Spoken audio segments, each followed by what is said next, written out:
Rock and Roll Hall of Fame. Oh, that's really lovely. I like that. Disc jockeys are almost a dying breed nowadays. Yeah. I mean, it's all automated, let alone AI.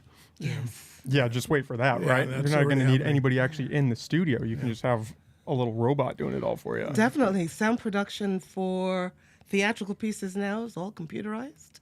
You push that button and the lights do what they need to do. You don't have a human component except for the programmer.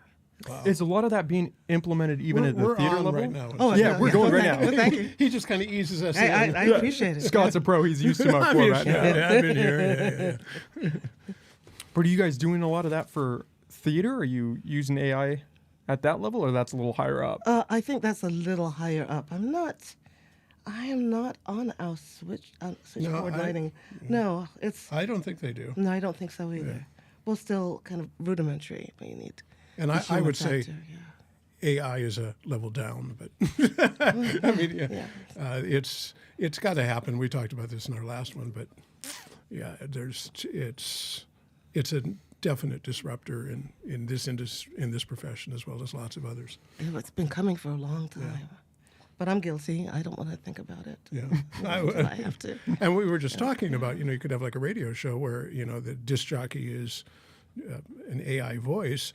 I mean, extrapolate it all the way out. The AI voice introduces a song that AI wrote on the moment and is, just...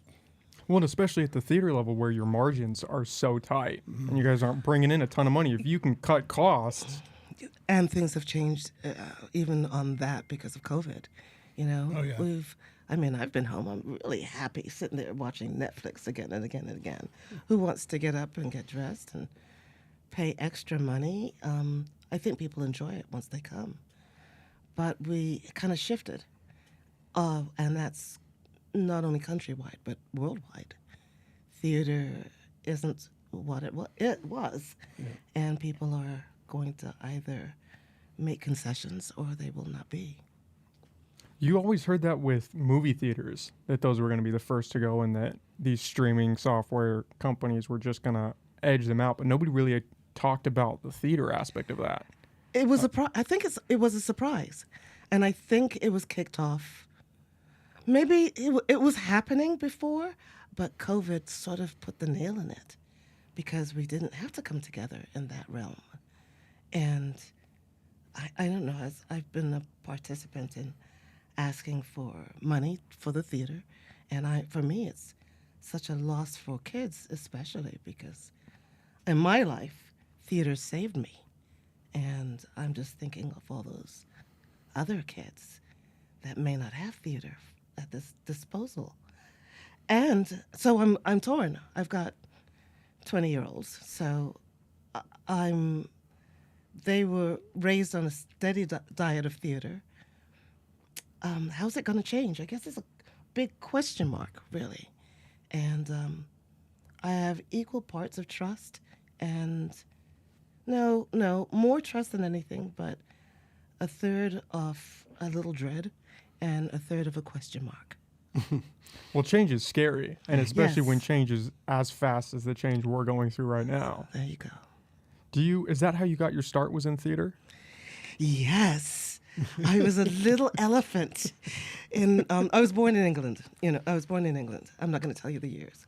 But one of my first my memories is we were like in school and we were at gray, which our parents had to help make, our mothers had to help make, and these gray elephant ears and pink inside, and we did a little dance and we held each other's tail, and that's the first memory I had. And then when I was in high school, I wasn't a very good student. I was bored. I couldn't see the point. And it wasn't really until theater sort of woke me up, and it was a cliche. I ended up being president of the theater club and our little trophies and all of that. But what it really opened my eyes to, because I grew up in Teaneck, New Jersey, which was right across the bridge, the George Washington Bridge, to New York. So when you did a school trip to see theater, I took a school trip to see Broadway. Wow. That was my diet. I was very, very fortunate. And it woke something in me. As a little, I don't know, it woke a vision of life, or a permission to envision life. That's what theater gave me. And so when that came to me, then I was then a almost straight A student, AP, pre-law student. And then I went to college and I started to get all these roles in the graduate program at Rutgers. And it was my mother that came to visit me. And she said, Cynthia, why don't you just do what you want to do? And that, I'm a mother now, so I can't put words to what that gift was, because I could proceed not having to prove anything to anybody, because I already had permission to do it. I didn't have to push against somebody. I didn't have to prove myself. So every no I got, it was, okay, up again. Which is what I say to my kids when they were little. It's not, oh, it's up again. And I'm trying to learn more and more to keep that up again attitude. Well, you almost have to have that to be an actor at some level, right? Yes, or to that's very engage in theater in any way, because you're going to be met with brick walls. Yes. People are going to say no. And if you falter at the first no, you're never going to get anywhere. And you have to have a large ego. I don't mean this in any derogatory sense, to be willing, to get up on stage too. I was joking with my wife last night.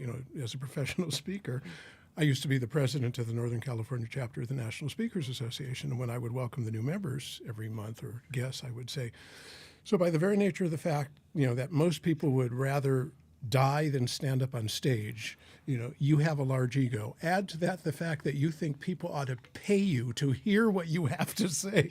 And so I think large ego, and I don't mean that, again, we all have egos. It's not like, there's a difference between a large ego and conceit. What was it? Zig Ziglar said, conceit is the only disease that makes everybody sick except the one who's got it. But you have to have the large ego. And so you're exposing yourself out there and getting the no's. I don't do it professionally. Cynthia did that. But being turned down even for local community theater, it hurts. Or to have an audience that just doesn't, it's never the audience's fault, but to have an audience that just sits there on their hands, you kind of go, oh my God, I don't want to do this anymore. I want, at least that's for me. I can't speak to what you go through. Audiences feed you, Yeah, and when you got a great audience, oh my God, it's the greatest high in the world. There nothing beats it. Yeah, I agree. Well, you're revealing, even in just speaking and getting up on stage, you're revealing a part of yourself in a very authentic way. And so to not be received well, to have people think, oh, this kind of sucked, it's almost a stab in the heart. And that's on top of getting through the initial no or yes to get up there. Then you have to deal with the audience and try to win them over and bring them to your side. Cynthia has an expression, and I'll let you say it, but it's something to do with real feelings and imaginaries. Oh my goodness, I'm so vibing on what you were saying. That just left me. Acting is, it's not authentic, but it's like this, being authentic in imaginary circumstances. That's what, in my opinion, that's what real acting is that you are real, but it's the circumstances and where you are not real. So it's the biggest pretend in the world. It's why it's a play, Yeah. But the more, in my experience, the more the person or persons can inhabit that world, is the more that they take you along with them, and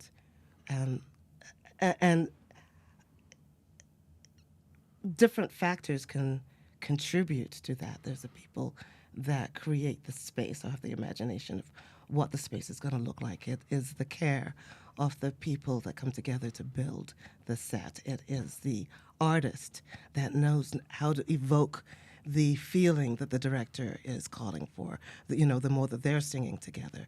It's the choreographer, if it's a musical, that has the steps and the music that just really wants the audience to be right part of it. It's the director that understands how to interpret the words of the playwright and what that dance is. And how that dance is different if you're talking about theater, or if you're talking about a movie, or if you're talking about a sitcom, or a drama made for television, things, that relationship is different. It's just a very interesting collaborative effort. And sometimes you can do theater in a back alley in New York with just flashlights and great material, great actors, and passion. And I've seen that too. Well, I mean, growing up in New York and going to see these Broadway plays from a young age must have just been an incredible experience because you're seeing the cream of the crop just almost on a daily basis. You're getting to Yes. experience that. As I get older and older, I recognize that I was around at a really fascinating and heightened time. And I had a friend that was, while I was going to college, because when I did turn over to the BFA program, I had a friend in New York that worked What is BFA? Bachelor of Fine Arts. Oh, right. Okay. I used to go to New York and see theater. Of course, it was my meet, and I met this guy that was a usher for Broadway. They would assign him shows, and he was my friend. So he would say, "Hey, Cynthia, I'm down doing this show. I got to see Sweeney Todd and front row seats because you learn because you're a kid. You are a kid, and so you stand in the balcony in the back, not in the balcony, in a standing room, and then the first half of the play, inevitably somebody would go home, and you'd get these prime seats, and so I saw a lot of theater, and that is really. So I have an opinion. Yeah, I have an opinion, and it's taken me to this time in my life to recognize that I know what I know, and that doesn't mean that I don't beep you up, or you might not agree with me. I mean, that's part of the game, but it's a wonderful time in life to kind of sort of draw on all those experiences, and now dance with different people on stage, but really come from that experience to express whatever we are expressing.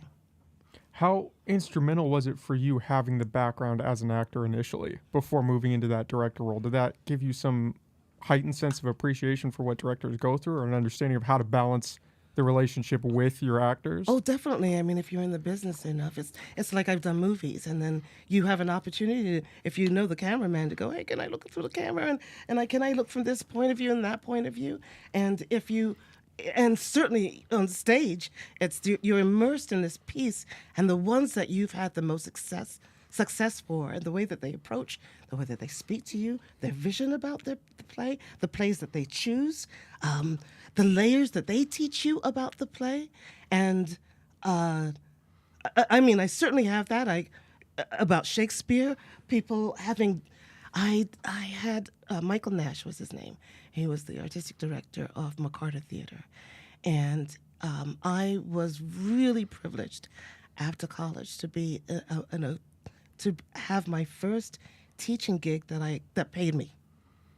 I got paid, and I got a stipend to work in Princeton, New Jersey.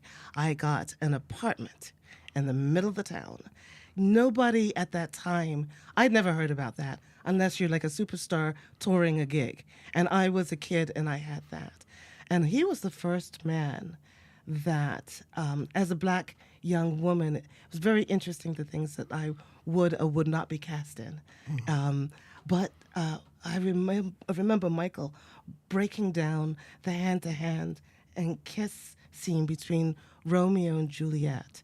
That really was a permission slip for me to go forward and see myself in another way. And not only that, then have the languaging, because I had such a good teacher to truly step into that, in a way that was no nonsense, because I knew what I was talking about. And it's been, I've worked with stars, I've worked with a really brilliant array of people. I've had the privilege of having a Broadway experience. I've had the privilege of being nominated for a Tony. I've had and many other awards. I've had I had so many experiences. I'm almost speaking like it's the end. You know, if I die tomorrow, you can play this as the last thing that I ever said. No, But no. no. I gotta take that back. It's in a way, it's almost building up to the now, which is everybody's story, you know. But this is the way I've had the opportunity to express it, and I'm so okay.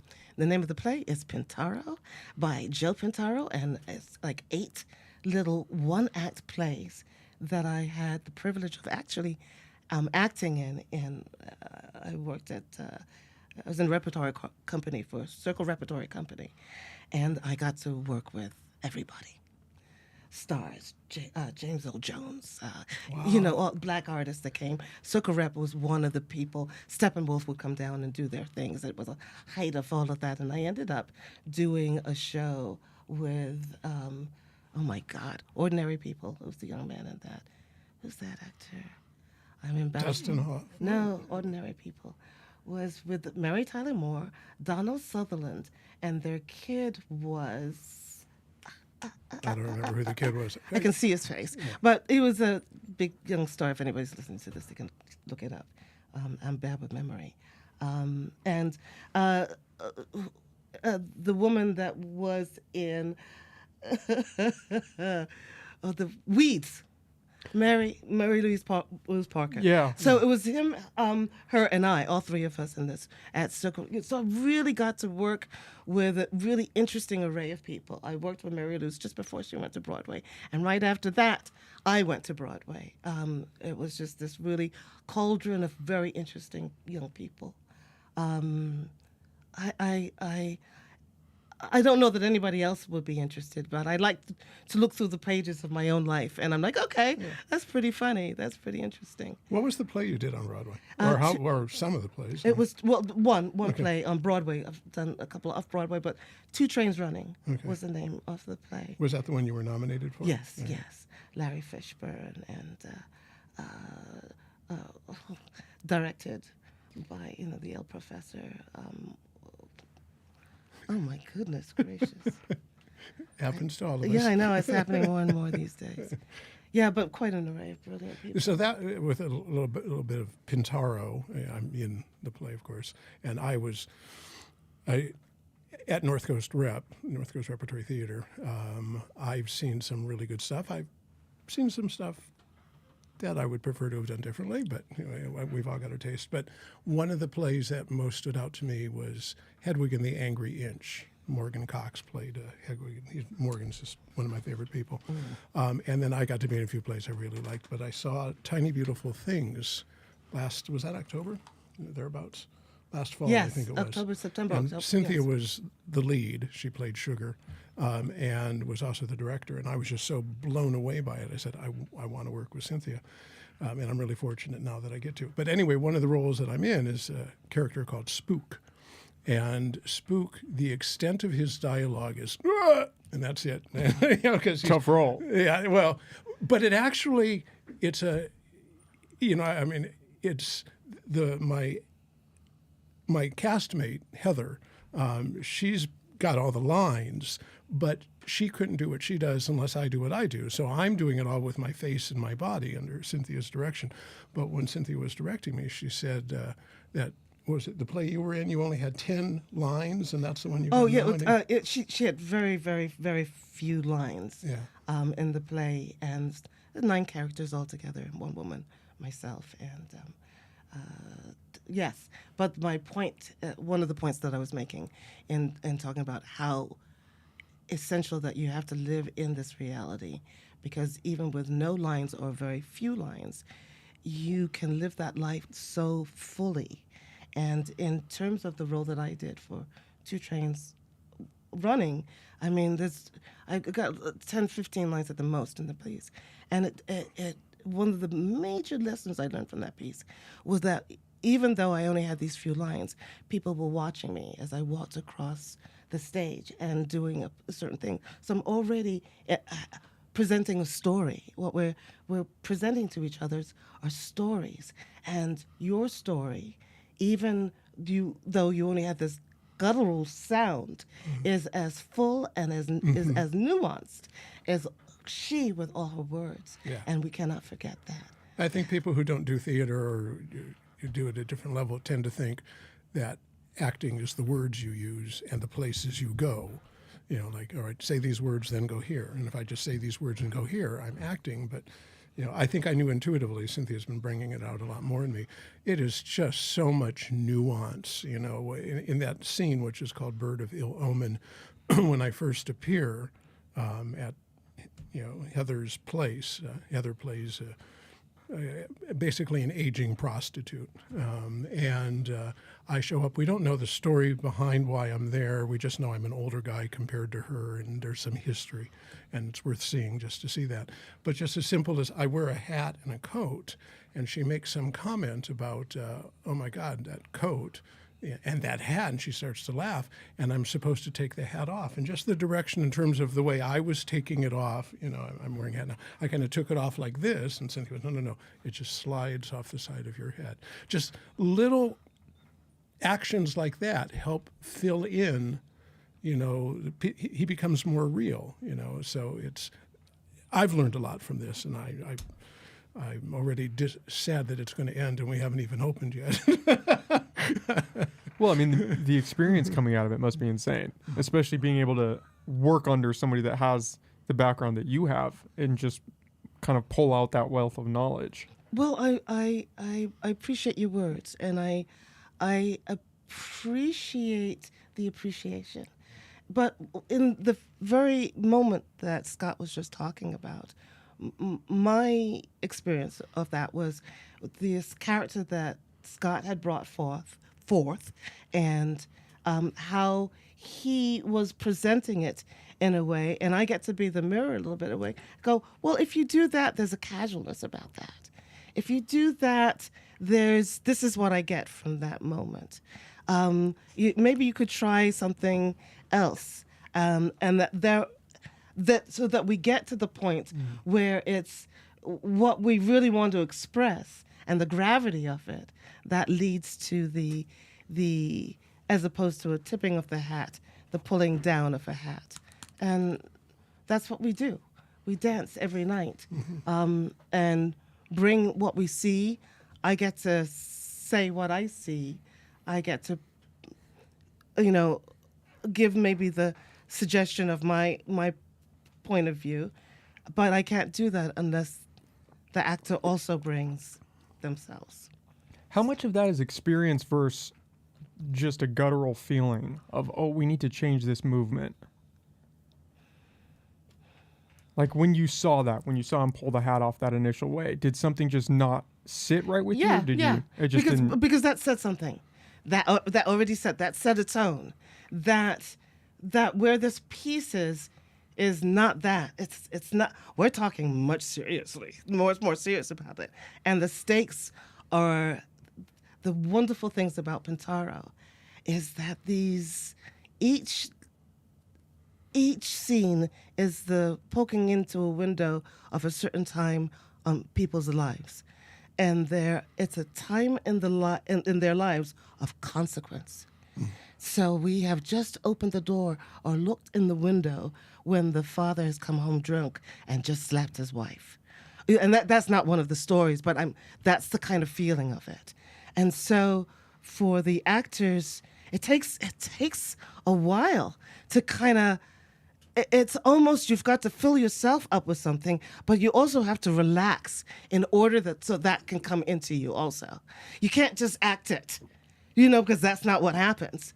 If a woman if the lights come up and a woman has to really feel what it feels like to have her face slapped, there's a kind of freedom that she has to have in order to say yes to that kind of energy infecting her body. And as to any person, that's a he, she, they, everybody. And you know what? The thing that I can say is it's the theater that I enjoy. That's where whatever talent I may have or not have, I can only offer that which really brings me excitement. And I've been in this business for a hell of a long time. and a whole lot of capacities. And, some people may just call it my point of view, and I'm okay with that. But I kind of feel, especially after Tiny Beautiful Things, which I had worked with before, I was like, okay, oh my gosh, I haven't done this in a long while. I certainly haven't done it here. What are they going to think? What is my point of view? My step towards the rehearsing is different than I see anybody doing here.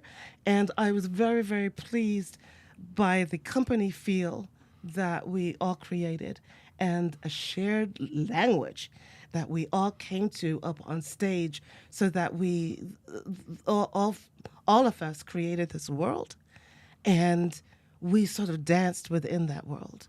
So even when things broke down and there was a problem, we could still be truthful in that imaginary circumstances. And as a director, to see it, and as a actor, to be in the midst of that, and as an audience member, to see and be privileged to experience that, that's yes, yes, and yes. I think part of Cynthia's skill is she's very intuitive. I say that because that's something that's always fascinated me. I like to consider myself intuitive, be able to understand the motivation about why somebody, we aren't just zombies. We're just walking around the street controlled by impulse. There's motivation behind what we do, and it goes by so blindingly fast that we don't even realize that we were motivated to do it. But to stop and slow that down and go, okay, why did somebody act this way? They had to be feeling something to do this. Why were they feeling that? Well, they had to be thinking something to have that feeling. Well, why were they thinking that? Because something happened to them before, or because they've had some experience. And all that goes, just in real life, all that goes through us blindingly fast. And when it happens enough times, it's what they call a habit. This is how you respond. And what we do in Pintaro under Cynthia's direction is, to me, it's taking that window and just really stretching it out. Like she said, you're looking in a window, which was part of the way we wrote the press release. In one of the scenes I'm in, Rose and Son, it starts out with me lying on the floor in the lap of another man, sobbing hysterically. So the lights come up, and actually with the new direction, it's going to be, even before the lights come up, the audience will be hearing this. And they'll be going, what is going on? And the lights come up, and here's this man lying on the floor, sobbing hysterically with a wet umbrella and a wet raincoat. And the man who's holding him has got a cut on his lip. And it's like, there's a whole story right there, just in that first instant. And it's kind of, as the audience, you just walked into it and said, what the hell happened here? And then it unfolds and goes to its climax. And it's just great to understand the reasoning behind why these people would act that way. That's what makes them real. Because, I imagine Rose and Son or any of the other stories are fictitious. There might be some truth. There's one in there called, what's the one with the priest? Lovers. I'm so sorry. This is sad. I know. Rules of Love. Rules of Love, where it's a priest taking confession. Oh, but you can't tell anymore. No, I'm not going to. No spoilers. You got to come to this thing. That one might be. I was going to say that might be based on his life, because Pintaro was a priest who left the priesthood. So maybe there's something in there. But I can't believe these other stories are just like, he knew people. He might have had some story, he heard something or something crossed his mind, but they become real. Really fascinating. For those few minutes on stage. These become in what is it we said in the press release, that you might not associate with these type of people in real life. You might not even like them, but you will come away from this play appreciating them for who they are. Yeah. Oh, Nick, I'd love to read this press release. Oh, written absolutely. by Go Scott. for it. I would love to. You're welcome. I can't. It just made me. I'm so happy with it. Okay. Imagine walking through a New York City neighborhood in the 80s. As you wander the bustling streets and avenues, enveloped in its sounds and sights, open windows provide a glimpse into the lives of those who make up its pulse. Behind each door and through each window, a slice of life takes place, bringing you into it. As in any city at any time, there is sadness, happiness, humor, anger, joy, and, in many cases, an essence of optimism. This specially curated collection of short, sharp, one-act plays, written by award-winning playwright Joseph Pintaro, spotlights a wide and expansive cast of characters, transporting you into a world where you might not associate or even like some of the people you'll meet, but you will wish them well for them and leave them with an appreciation of who they are and a better understanding of our common shared humanity. Damn, that sounds good. That was very good. I stumbled on a part there, but I just such a beautiful. Fun to hear somebody else read my writing. But that's the invitation, and another part that goes really without saying, but it hasn't been said, is the quality of the acting in this space. The cast of characters and actors that have really stepped into it and reached for levels and levels of humanity and truth and fearlessness. And, we're getting to the point where I watch them and I get swept away because they're doing such honest, artistic, beautiful jobs. And it has to be with Pintaro, because what he does is he gives you a slice of life. And so if you don't commit to the honesty of that, then you're not truly invited into the world.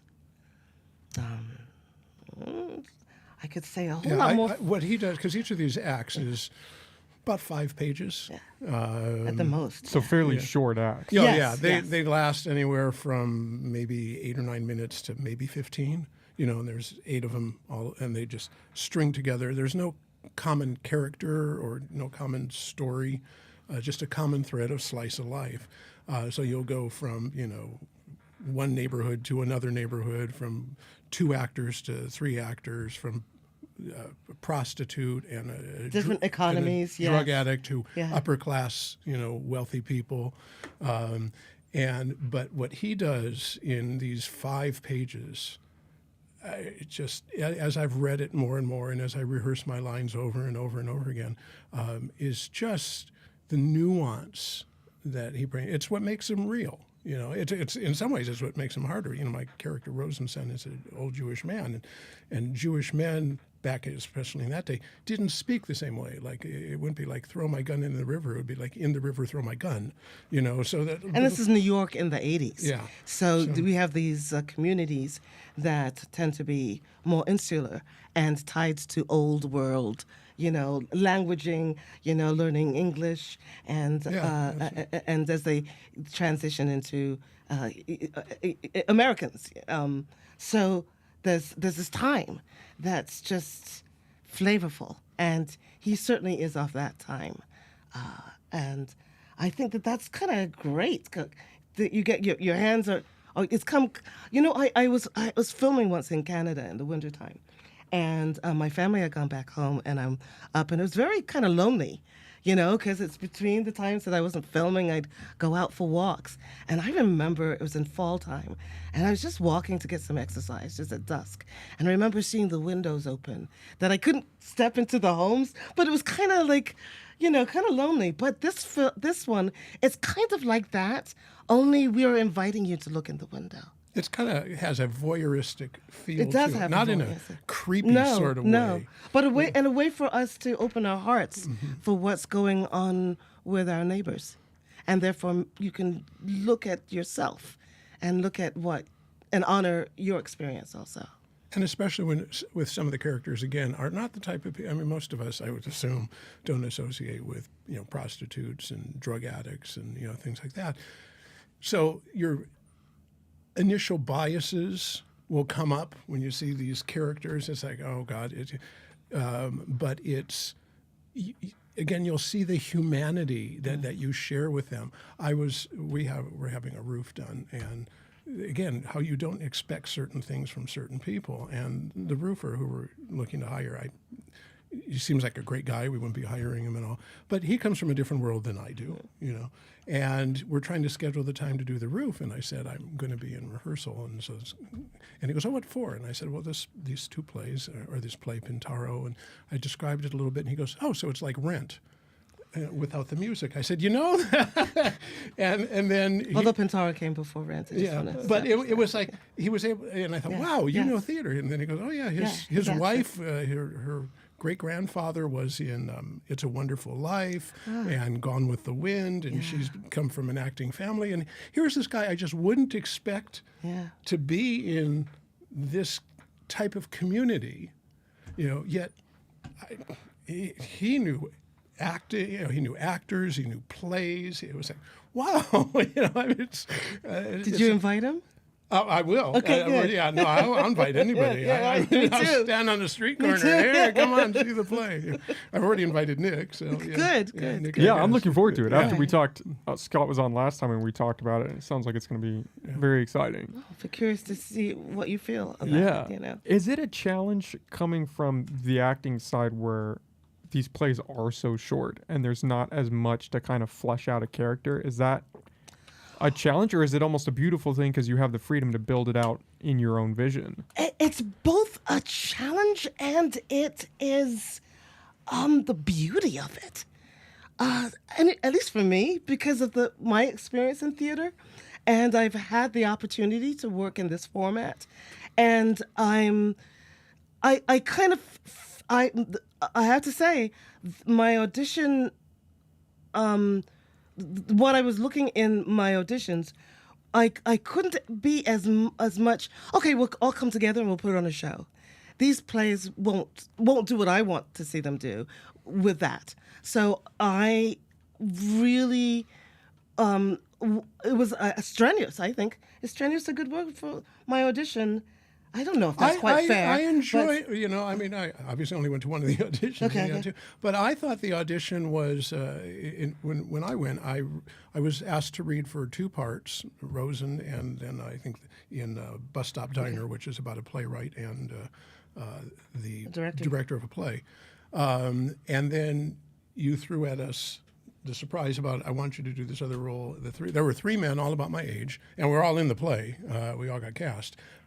But then you said, do this role that doesn't have any speaking. Okay, yeah. And I found it to be a very comfortable, supportive audition, because I hate going to auditions. I'm nervous as hell about them. And, you know, imposter syndrome is large in this one. It still reigns in me. Yeah. Indeed, it does. It's like, oh my God, I'm going to stand on stage. And the cast that I'm with, let alone Cynthia, is like, do they know they let me in here with these people?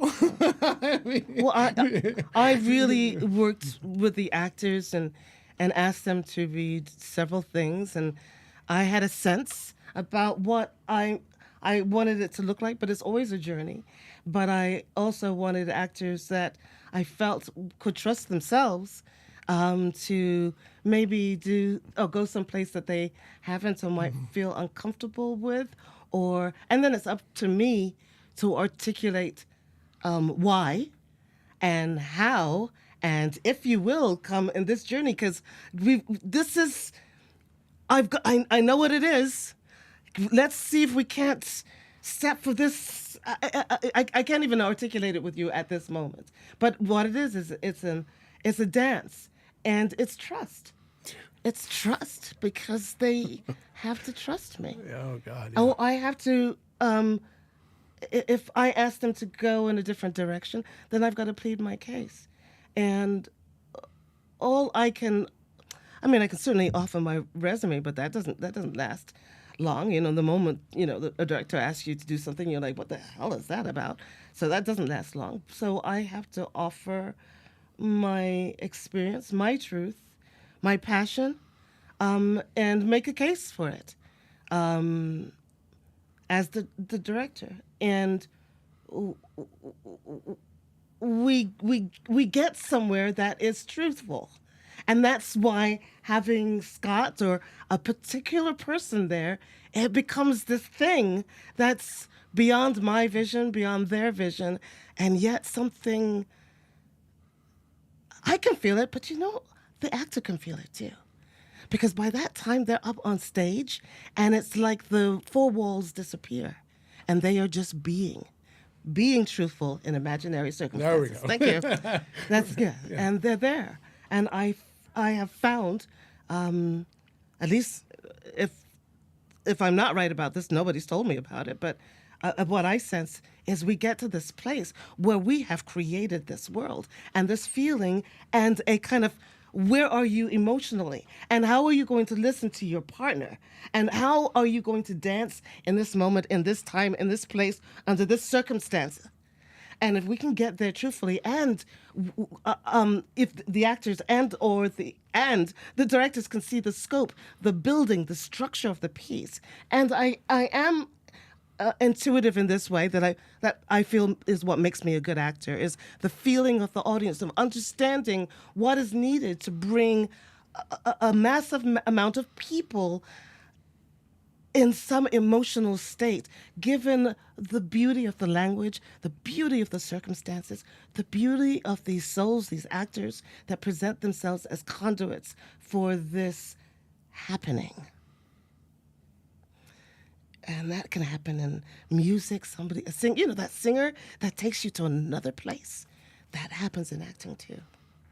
Or even an artist that you go and look at the picture and, I visited the Louvre. It was one time, and I just remember all afternoon just sitting in front of this painting called The Deluge. And I don't know, it just moved me. But those moments in art, and I have been privileged to have met artists, directors, met actresses that wiped me away so much, that had my body tingling so much that I'd have to run backstage and watch their work again and again and again. And I don't know if that can be produced, but I follow my gut, I follow my heart. I pick people to work with that we can all kind of get that high. And it's a very safe workplace. It's very trust. When you talked about trust, I've said to Cynthia several times, she'll say, "Are you okay with doing this?" It's like, I trust you. Because I really feel like, at least in my roles, and I imagine most of the other actors probably feel the same in their roles, that there's no nudity in the play, but it's like standing up there naked, my characters are doing things that I hope, for one, certainly in Rosenstein, I hope I never go through. It would be a horrible thing to go through, but I have to go to that place and act as if it has happened to me, being truthful in an imaginary circumstance or imaginary situations. And it's scary as hell. Periodically I go back to my house and I think, I'm going to really do that. I could still probably call in and say I've decided not to take the role, but it's very weeks ago. Yeah, don't do it now. Right? We're a little too close. That's so close. But no, it's fear and excitement are the same feeling. It's just what you label them. Two people on a roller coaster. One's terrified, one's exhilarated, and they're feeling the same thing. So when I start to go, oh my God, I'm going to do this in front of a room full of people, then I think, wow. What an opportunity to create, for me too, these two people. They will exist in and through me, and then they will be gone again. Because if the plays are ever produced again, and I imagine they will somewhere, whoever interprets them elsewhere will have a very different view. I directed at the beginning of this year, Never After Happily. I actually call myself the choreographer because my sister and her husband were more the directors. But I brought other people together and did the basic framework, and I was in it. And it was, excuse me, it was an opportunity to take people to a different play. At the beginning of that play, I would do an impromptu thing every time, and I would, we did all these fun things, and then before we actually went into the acting part, I would say, for the next 90 minutes, you are in our care. whatever troubles, whatever concerns, whatever worries you have, put them away, because in our world it's a land of magic wands and unicorns and fairy dust, and welcome to our world. And then we would start the play. This is a very different feel from Never After Happily, which was fairy tale characters who have now aged. So you got a 50-year-old Cinderella married to an old Prince Charming, and things like that. And it was a very funny play. And my sister Cindy, does she go by Kobler or Marcus? I think she goes by Marcus professionally, and her husband Flip Kobler. They were the ones who put it all together. But this is the same thing. You're going to walk into this theater, and from the time you walk in until the time you leave, hopefully you will be transported, and you won't walk out in the same way that you did from Never After Happily, but you will walk out going, wow. It'll sit with you. You will have feelings and thoughts about it, and it's the type of play that I imagine you're going to go home and talk to friends and go, I saw this thing last night, and it was wow. And that's about all you'll be able to say, because they're different characters. But it's the trust of being willing to get up there and be these people for a while. And then, I was going on with Never After Happily. It's going to now be played in Los Angeles. It got published, and now my sister's going to direct it in L.A. Congratulations. Yeah, and I'm not sure I'm going to be able to get down there to do it. And I want to be, because I'm going to be directing a Neil Simon play. I'm directing Laughter on the 23rd Floor. Okay. Calder asked me to do that. Right. I know, it's fun. That'll be, I think it's in March, so I'll probably be in rehearsal by that point. But I want to get down to see it, and it'll be very interesting to see how somebody else plays the role that I was in. Yeah, then it is. Because I'm sure there'll be a part of me that's going, no, that's not how you do it. He wouldn't have done that. But it's you create these people, and then they disappear again. Unless it's some bio, but this is not bios. But yeah, you got to trust your director and your castmates. I really trust the people I'm working with. Do you find that same kind of pull and take where you were in Pintaro back then and now you are directing it? Do you find that there's almost a little bit of friction in how it was performed when you were acting in it versus how you want to direct it? No, I was fearful because one of the pieces that I was in, he's written several little one-act plays, and we're doing 8 of a called Metropolitan Operas, and there's 27 in this anthology, and he's got a whole other book of little one-act plays. However, one of the pieces that I was in, I wanted to do, and it was very, very interesting. Cynthia had to talk to Cynthia also, so that I could allow the actress to bring what she brought to this. So it's a very it's a weird kind of therapy in a way. and as the truth that I ask her to bring, I've got to also put that mirror up to myself, so that we can dance together and create something new. Now, and that doesn't let go of the wonderful experience that I had as doing it much younger. But now I get to see how this beautiful piece of writing metamorphoses. Which scene were you in? Bird. Oh, you were Bird. Oh my, that's the one that I'm in with. Oh my God. Okay.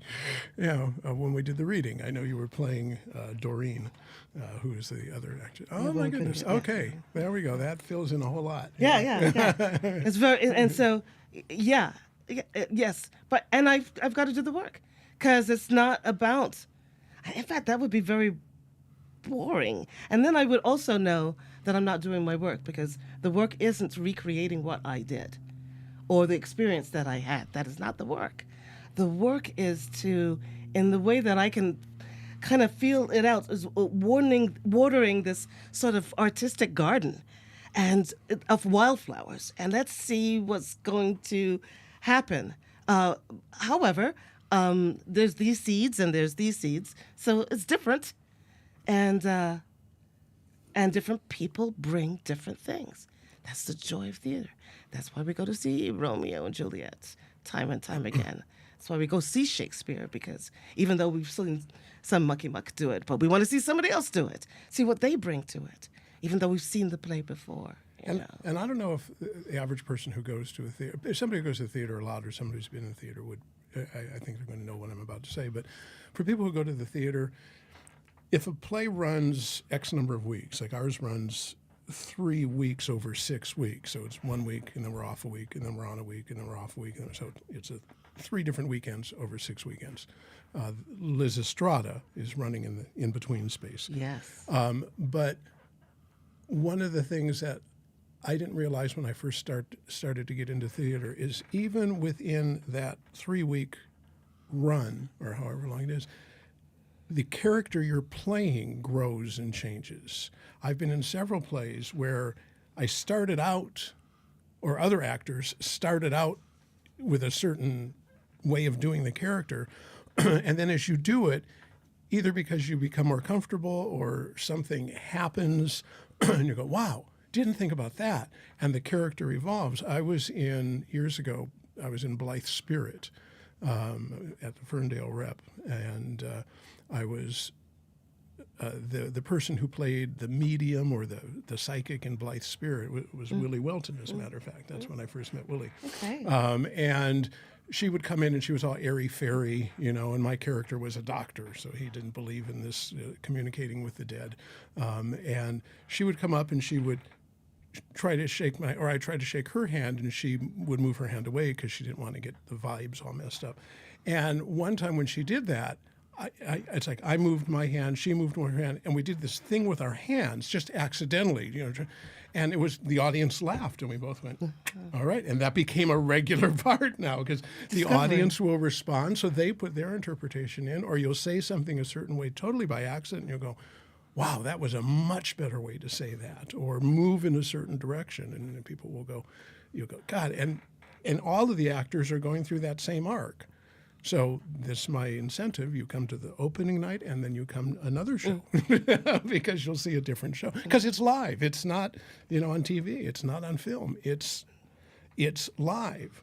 We, unfortunately, sometimes you hear something in the audience. I was at one play once where there was some woman in the audience who had way too much to drink and was yelling at the actors. It's like, that's bullshit. And it's just like, and you... Hello, we're really here. You're not yelling at a screen. We're hearing you. But on the other hand, you'll get an unexpected laugh. And you go, I didn't see that. Or you'll see somebody, when we were at rehearsal the other night for my scene, one of the people who was there, who's a well-polished actor into her own right, she said the scene made her cry. And it was like, wow, I didn't realize that. It was so emotional to her. It's like, cool, but yeah, it's a great thing to be able to do. We need more people to do it. I think so. Yeah. Children, that's my only. Okay, oh gosh, I'm jumping someplace else. Theater continuing, and young adults having access to theater is one of the things that I'd like to see happen more and more. Netflix is great. I am team cable streaming, I am. But it's different.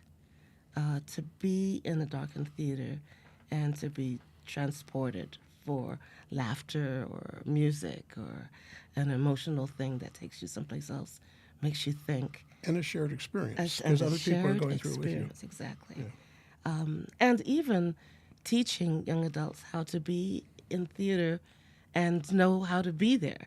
Not have to, and not talk, or to respect that fourth wall, because you don't get that by even going a little bit by going to the movies, but or staying home watching cable, and also the experience, the shared experience, and keeping those doors open so that young adults or old adults can express themselves in a way that might offer something in their lives that is not offered anywhere else. And I would hate for that to end, Well, and when you see a great play, Yeah. it's an incredibly euphoric experience. I mean, you're so present, you're in the audience with all of these people, and you're just In the world. enthralled in what is going on stage. But if you see a bad play, Ah. it can be pretty bad. And Yes, I it think a can. lot of people go and maybe catch a not so great play, and they say, well, I don't like theater.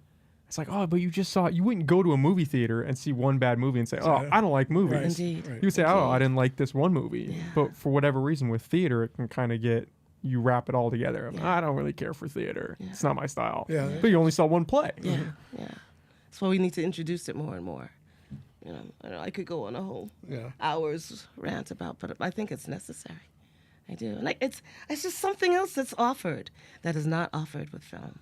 And I've worked in film. I love film, but that's a different medium when you can take 15 times over again to get it right. Yeah. It's a different energy, and that has its place too. Not knocking film, but theater. There's an adrenaline when you go on stage because there's no net. I mean, granted, nobody's going to die if something goes wrong, but you get out there and it's a domino thing. You say something, they say something, they say something, they say, and if anywhere down that line somebody messes up, it all the way. And part of it is the actors who you're working with have got to go, oh crap, he went off script. How can I bring it back? And that adds an energy that you can't get when you can say. I mean, when we're in rehearsal, we can go line and somebody can yell us line, but when you're on stage, you can't do that. Can't do that.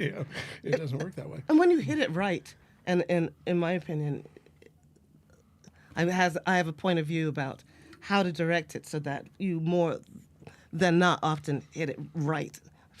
What is that? It's a whole nother conversation, but it's like going to a sports game that you're caught up in, and it's kind of the same kind of energy, but it's not expressed the same way. But you are swept up in it, and then you are swept up into this world that's being presented to you.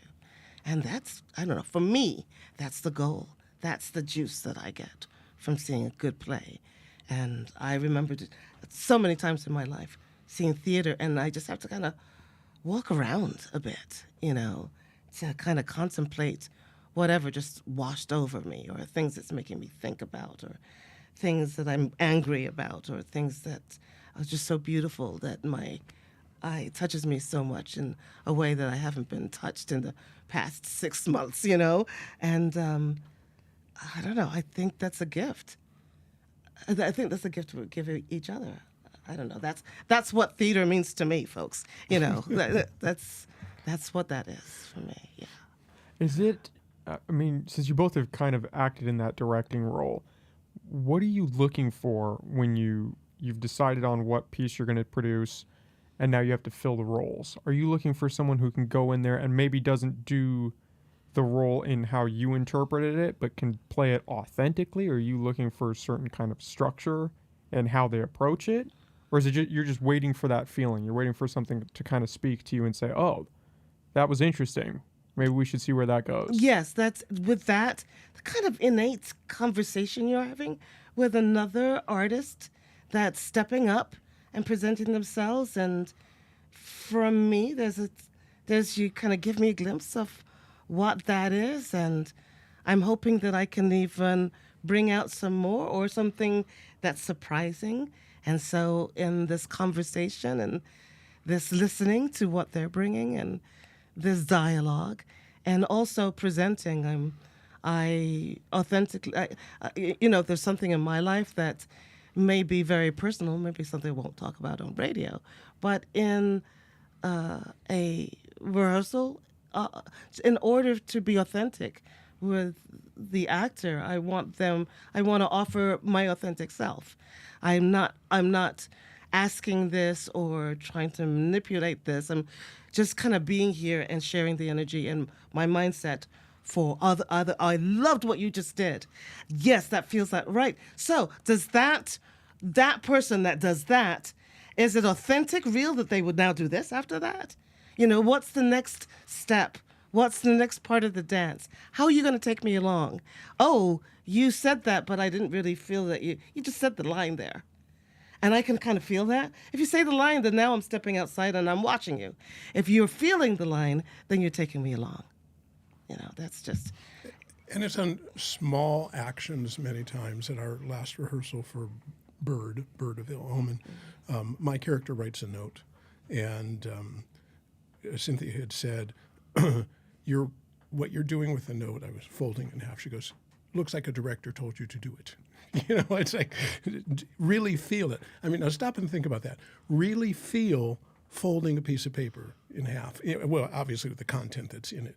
But it's just those little touches, when you put them all together, make that authenticity. I won't speak to what it was like for me to direct, because my direction was very different. I just tried to find people who would say yes, who I really liked and trusted, and then knew my sister would fix up whatever I did to it. That was a different tone. Yeah, exactly. Yeah, so. that was not something like this. But yeah, it's those small back to the example of taking off the hat in a certain way, and then folding the paper in a certain way, and how you're standing when you're holding the paper. It's just, if you look at people, they really do that, but they're not thinking of it. And you, as an actor, it's like, okay, this character, how would he, Mike AC, how would he do this? Why would he fold this paper? Why would he stand there? And I really like inhabiting those people because of that, the reality of it. Yeah, the challenge of embracing what is actually happening at that moment in the scene versus making this just some robotic reproduction where you're just going through the motions and almost blacking out and filling this role. Yeah, and Pintaro, I've come to believe, and I've certainly experienced it, he almost writes in this poetic way. He captures these moments in people's lives, and I think the brilliance in them is not only the situations and the words that he puts to it, but he captures this feeling, this moment in time that I don't feel is very exciting if you're just saying the lines. You kind of got to step in. You got to step in that moment. You got to step in that time. And then you take me along with you. Back to how we started our whole conversation, however long ago it was, the difference between AI and human. You could get an AI, I presume, to do all of this stuff, but it doesn't have the real experiences. It can't relate, I'm assuming. It can't relate to what somebody would be going through in these particular situations, and you have to bring those along. And I'm getting redundant, but I just love doing it. It's cathartic. It's exciting. It's scary. We'll put the two together. It's a gift to be able to give a sense of emotion or feeling to people you don't know. People will walk out of there and they will feel something very different from what they'll feel with Liz Estrada. Truly. And there is a lot of humor in Pintaro. I'll say that too. It's like real life humor, that sort of thing. And yes, Liz Estrada is a wonderful romp of. My roofer knew that play too. Oh, he said, yes, "Isn't that a Greek yes. farce?" It's like, oh my Yes. God, yes. Yes. So Liz Estrada, because we want people to attend both, obviously. But Liz Estrada, which is directed by Sean Wagner and A.J. Hempstead, Yes, indeed. is the basic storyline is people, the women of Greece, however many thousand years ago, are tired of war. So in order to stop war, they withhold sex from their husbands until they stop fighting. And I haven't got to see a whole lot of the direction, but I've seen what some of the set design is going to look like. And it will be, let's see, how will we word this? Bawdy. Bawdy. I think Bawdy is the word, yes. That would do it. Yeah. Just put it this way, we have 2 columns with round bushes at the base, so and flowers in a certain direction. But that's just, that's just a farce.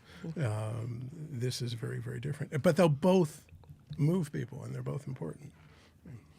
I wanted to ask, how did you, because Pintaro is this series of collections of single act plays, how did you come up with the ones that you chose? Is there a certain theme that you kind of wanted to weave throughout them, and these ones just seem to fit that?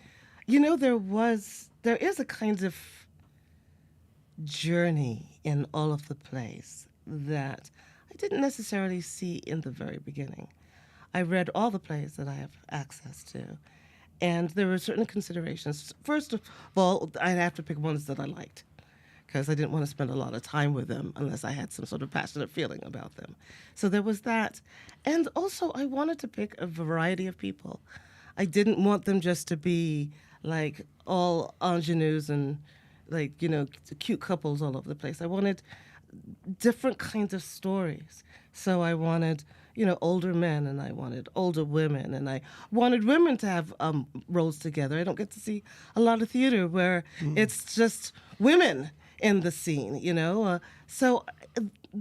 all of these considerations for today, for this time, what I wanted to go to see the theater for was really, it was very, very, my understanding what I thought was entertaining.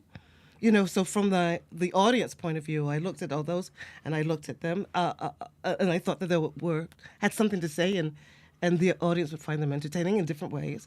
But I also had those different considerations of wanting to cast a wide variety of people, so that we could see a wide variety of people on stage. I just selfishly followed what I liked, and I put them together, and it is moving around some things and dropping some pieces that I may do in the future, who knows. But this time, for a really interesting arc of theater, I thought I've picked out some interesting pieces. I think that's the approach you have to take.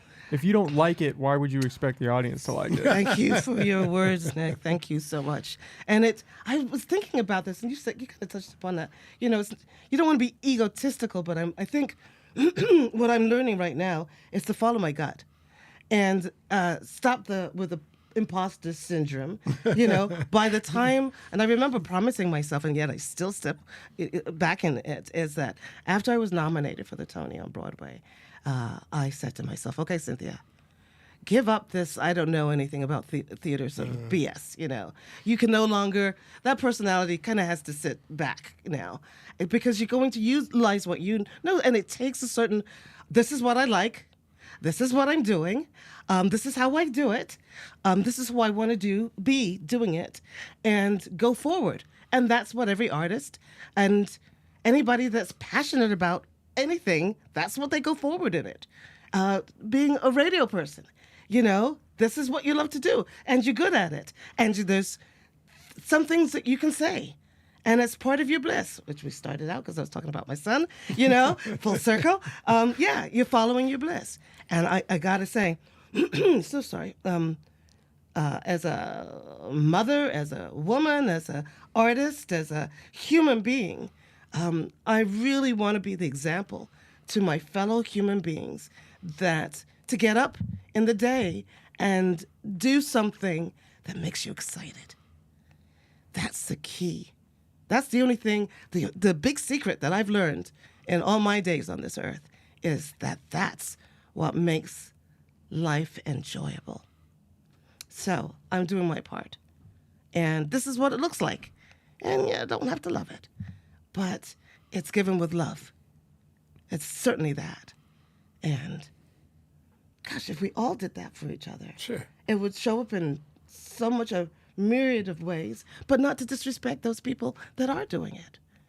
So That would be a topic for a whole other podcast. would be Why a people are topic not for- doing it. yes and no. Yeah. It's a different subject, and yet it is the same subject. What are you doing? What are you enjoying doing? I think it was Thoreau. I've tried to research this quote, find where it came from, but I haven't been able to. But I heard it years ago.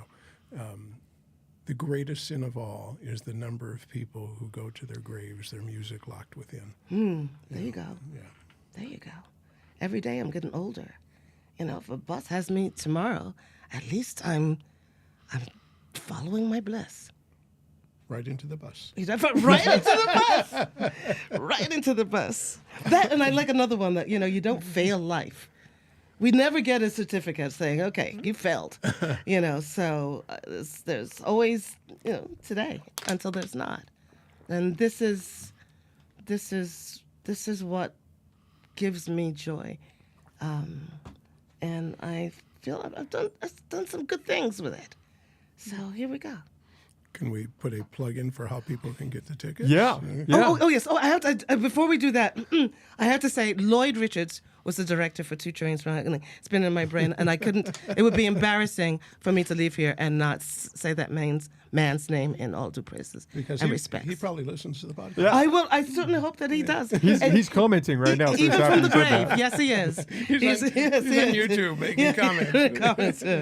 There we go. So Pintaro opens this, well, they won't know this coming Friday. So August 18th, which is 6 days from now as we're recording this. And it runs August 18th, 19th, and 20th. And then we're off for the next weekend when Liz Estrada kicks in. And then we come back again on September 1st, 2nd, and 3rd. And then our closing weekend is the 15th, 16th, and 17th. The Sunday performances are matinees. The others are evenings. You can get tickets at NCRT, like North Coast Repertory Theater, ncrt.net. Obviously, we think it's worth going to several times. Yes, we do. Yes, we do. Yeah, it sounds like it's going to be good. I'm excited to see it. Yeah. It's easy to tell you guys put a lot of work into this. Yeah. So, We're proud of this. Yeah. So, Very much so. yeah. okay. Well, Scott, Cynthia, thank you both for coming on. This was a lot of fun. Really. Thank you, Nick. Absolutely.